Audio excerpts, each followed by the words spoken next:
साथीहरु let's code च्यानलमा तपाईहरुलाई स्वागत छ। क्यूबेसिक ट्युटोरियलको अर्को भिडियो लिएर आएका छौं। हामी आजको भिडियोमा हामीले क्यूबेसिकका बेसिक स्टेटमेन्टहरुको पार्ट 1 लिएर आएका छौं। पार्ट 1 मा हामीले के बेसिक स्टेटमेन्टहरु हेर्ने छौं र बाँकी के स्टेटमेन्टहरु अर्को भिडियोमा डिस्कस गर्ने छौं। अब लागौ आजको भिडियोतर्फ है त। सुरुमा चाहिँ REM स्टेटमेन्टलाई हेरौं। Let's go with example. हामी एक्जाम्पल सँगसँगै यसलाई डिस्क्राइब पनि गर्छौं। फर्स्टमा हामी CLS लेखौं जसले चाहिँ आउटपुट स्क्रिनलाई क्लियर गर्छ। अनि आयो हाम्रो REM statement. REM let's go with a program to add two numbers मैले सपोज गरे x equal to 10 y equal to 20 and their sum equal to x plus y है त। यसलाई चाहिँ प्रिन्ट गरौँ with message sum is sum at the end of program। त हामीले REM कमान्डको प्रयोग प्रोग्रामलाई डिस्क्राइब गर्न, प्रोग्रामको बारेमा रिमार्क्स राख्नको लागि प्रयोग गर्छौं। यो अरु प्रोग्रामिङ ल्याङ्ग्वेजको लाइक अ कमेन्ट जस्तै हो। यो प्रोग्रामको पर्पज, यो प्रोग्रामको लागि डिस्क्राइब गर्ने काम REM कमान्डले गर्दछ र योलाई हामी प्रोग्रामको जुनसुकै भागमा पनि युज गर्न सक्छौं। REM को लागि यसको लागि हामीले REM नराखेर अर्को यो सिंगल कोटेसन मार्क्स पनि राख्न सक्छौं। दैट इज सेम रन हुँदाखेरि चाहिँ यिनीहरु चाहिँ REM पछिका कुराहरुलाई चाहिँ हाम्रो इन्टरप्रेटरले इग्नोर गरिदिन्छ। यसले चाहिँ प्रोग्रामलाई एक्सप्लेन मात्रै गर्ने हो। लाइक मैले यहाँ राखे भने प्रोग्रामको बीचमा पनि राख्न सकिन्छ with single quotation mark sum of two number. Let's run it. Run गर्दा देखाएन। यो भयो भने हामीले चाहिँ यो स्टेटमेन्टले के गरिरहेको छ भन्ने कुरा चाहिँ यसले एक्सप्लेन गर्छ है त REM ले। REM यति नै। अब हामी लागौ अर्को स्टेटमेन्ट छ आज लेट स्टेटमेन्ट। भेरिएबलमा भ्यालु असाइन गर्न लेट स्टेटमेन्टको प्रयोग गरिन्छ। जस्तो यहाँ x मा 10 भन्ने भ्यालु, x भनेको हाम्रो भेरिएबल हो भने 10 भन्ने भ्यालु असाइन गरिरहेको छ, y मा 20 असाइन गरिरहेको छ। यसमा चाहिँ हामीले लेट पनि युज गर्न सक्छौं है। Like here let x equal to 10, like in म्याथमा जस्तो let y equal to 20, let sum equal to x plus y। ल यो गरेर रन गरेर हेरौ 30। यसले चाहिँ भ्यालु असाइन गर्छ। तर यो स्टेटमेन्ट चाहिँ अप्सनल हो, अर्थात भेरिएबलको अगाडि लेट नराख्दा पनि भेरिएबलमा चाहिँ भ्यालु असाइन हुन्छ। हामीले यो राखौं नराखौं केही पनि फरक पर्दैन। हेरौं नराखेर एउटा सेम कुरा हो। तर पनि लेट फर्स्टमा भेरिएबल प्रयोग गर्नु चाहिँ राम्रो प्र्याक्टिस हो। अर्को स्टेटमेन्ट रहेको छ इनपुट स्टेटमेन्ट।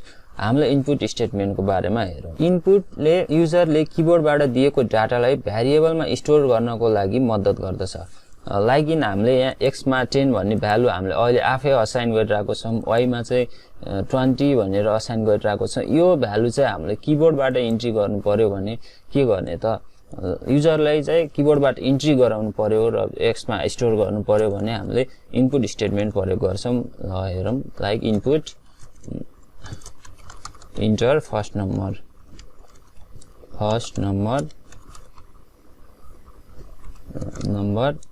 त्यसपछि input first number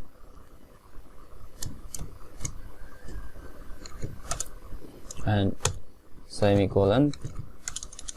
then हामीले त्यसलाई चाहिँ x मा स्टोर गर्छौं है त। अर्कोको लागि पनि गरौँ हामी। y को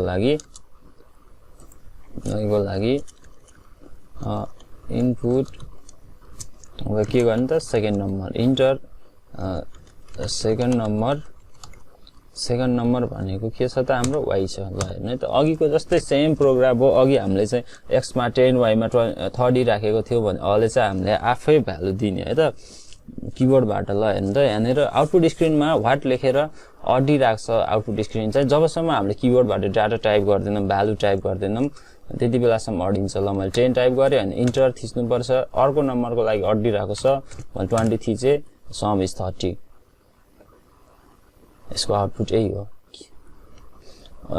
यो बाहेक हामीले तपाईहरुले ख्याल गर्नुभयो कि नै हामीले रन गर्दा जस्तो व्हाट देखाइरहेको छ पछाडी कहिलेकाहीँ चाहिँ व्हाट नआएर हामीले यदि यहाँनिर कमा राखेको छौं, कमा सेपरेटर राख्छौं भने व्हाट नभएर हाम्रो त्यहाँ इन्टर फर्स्ट नम्बर लाइक 10 20 अहिले चाहिँ हाम्रो क्वेशन मार्क्स आइरहेको छैन हामीले यसरी गर्दा चाहिँ क्वेशन मार्क्स आउँदैन जस्तै हामीले पनि एकपटक मल्टिपल भ्यालुहरु साइन गर्न पनि सक्छौं है विथिन सिंगल इनपुट स्टेटमेन्ट यसले गर्दा चाहिँ हाम्रो टाइम चाहिँ सेभ हुन्छ है इन्टर टु नम्बर्स लाइक दुईवटा नम्बरहरु इन्टर गराइरहेको छौं हामीले युजरबाट x र y भन्ने भेरिएबलमा है अब हामीले यसलाई रन गरौँ सेम हो तर हामीले यहाँ भ्यालु चाहिँ कमाले छुट्याएर राख्दिनु पर्छ 30 हाम्रो अर्को स्टेटमेन्ट रहेको छ लाइन इनपुट स्टेटमेन्ट यो स्टेटमेन्टले लाइन अफ स्ट्रिङ डाटालाई चाहिँ भेरिएबलमा असाइन गर्छ यसमा चाहिँ भेरिएबलहरु स्ट्रिङ मात्र हुन्छ नम्बर चाहिँ हुँदैन let's see with example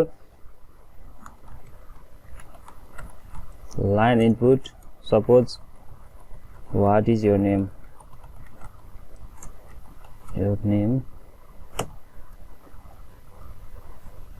what is your name string variable print गरेर यसलाई रन गरौ है त what is your name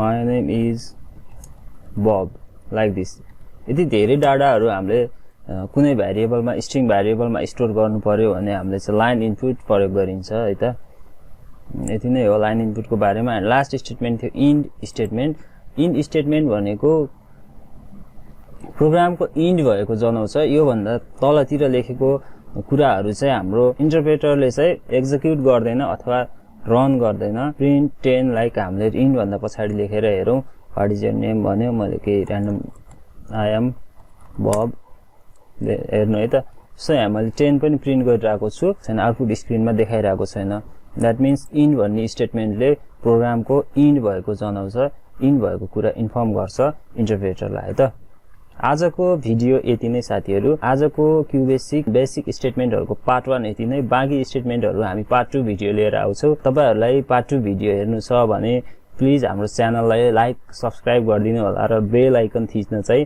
नबिर्सनु होला है त